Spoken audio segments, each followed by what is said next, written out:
माजिद हैदरी, कितनी फ्रीडम चाहिए? एक निर्धारित होना चाहिए। शशि थरूर ने कुछ देर पहले एक इंटरव्यू दिया है न्यूज 18 को, जिन्होंने बोला है कि ऋषि सुनक पर के पीएम बनने पर ताली बजाने वाली बीजेपी क्या किसी मुस्लिम या क्रिश्चियन को भारत के पीएम पद पे देख सकती है?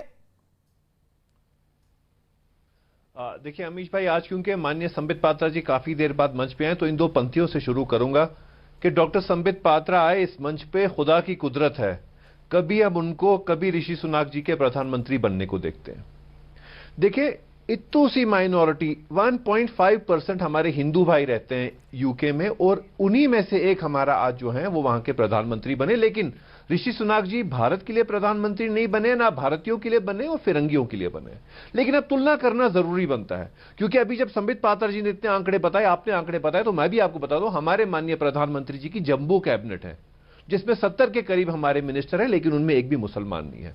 कर्नाटक की सरकार में 30 के करीब मिनिस्टर है, हमारी मुसलमानों की 0 रिप्रेजेंटेशन है। मध्य प्रदेश में 30 के करीब मिनिस्टर है, हमारी 0 रिप्रेजेंटेशन है। यूपी सरकार में योगी आदित्यनाथ जी ने हमें एक मिनिस्टर दिया है, जहां पे हमारी जनसंख्या 20% है।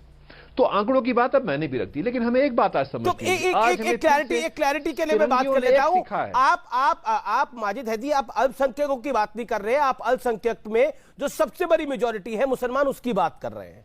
बिल्कुल बिल्कुल बिल्कुल। और मैं ये कहना चाह रहा हूं, मैं आज ये कहना चाह रहा हूं कि संघियों से अच्छे फिरंगी हैं, कि उन्होंने आज फिर हमें सेकुलरिज्म का पाठ पढ़ा दिया कि भाई धर्म से कुछ नहीं होता, धर्म का भेदभाव मत करो। अगर फिरंगियों के मुल्क में हिंदू प्रधानमंत्री बन सकता है, तो इंशाल्लाह मेरे मुल्क में अगला प्रधानमंत्री मुसलमान क्यों नहीं हो सकता, और वो हिजाब वाली महीना भी मुसलमान क्यों नहीं हो सकती? आपको उस पर क्यों आपत्ति होनी चाहिए? डॉक्टर संबित पात्रा साहब को क्यों होनी चाहिए? ये भी मेरे साथ आमीन कहें कि अल्लाह अगला प्रधानमंत्री मुसलमान हो इस देश का, क्या आपत्ति होनी चाहिए? 1947 के बाद 1947 के बाद जम्मू कश्मीर का कोई सीएम हिंदू रहा है तो जानकारी दीजिए, या फिर मुसलमान के अलावा कोई रहा है, क्रिश्चियन रहा है,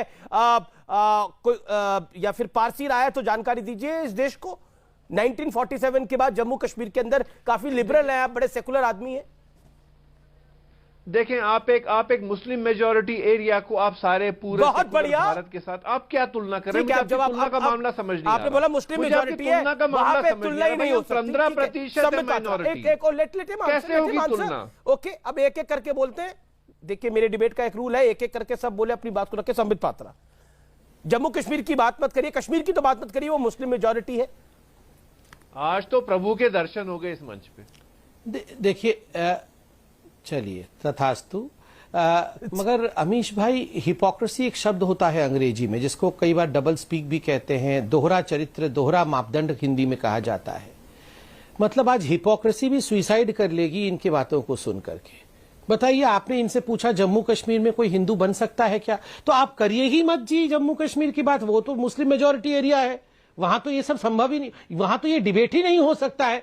बाकी देश की बात आप करिए। तो बड़े कन्वीनियंटली उन्होंने जम्मू कश्मीर को अलग कर दिया। अब इन्होंने बड़े ही आराम से कहा कि हिजाब वाली कोई महिला भी प्रधानमंत्री बन सकती है। ये मुझे तो समझ में नहीं आता है, खुद कोट टाई पहन के बैठ जाते हैं और महिला हिजाब और बुर्के में ही होनी चाहिए। ये क्यों? ये तो यहां पर सलवार कमीज पहन के बैठे नहीं है, ये तो कोट टाई पहन के बैठे हैं फिरंगी वाला। और महिला होनी चाहिए बुर्का वाली, बुर्के वाली, या तो हिजाब वाली। आप इनसे पहले पूछिए ये कब सलवार कमीज पहन के आएंगे। जब ये सलवार कमीज पहन के आएंगे तभी मैं इनसे माइनॉरिटीज को कितना रिप्रेजेंटेशन होना चाहिए, कितना रिप्रेजेंटेशन नहीं होना चाहिए डिस्कशन करूंगा। ये तो खुद फिरंगी बन के बैठा हुए है।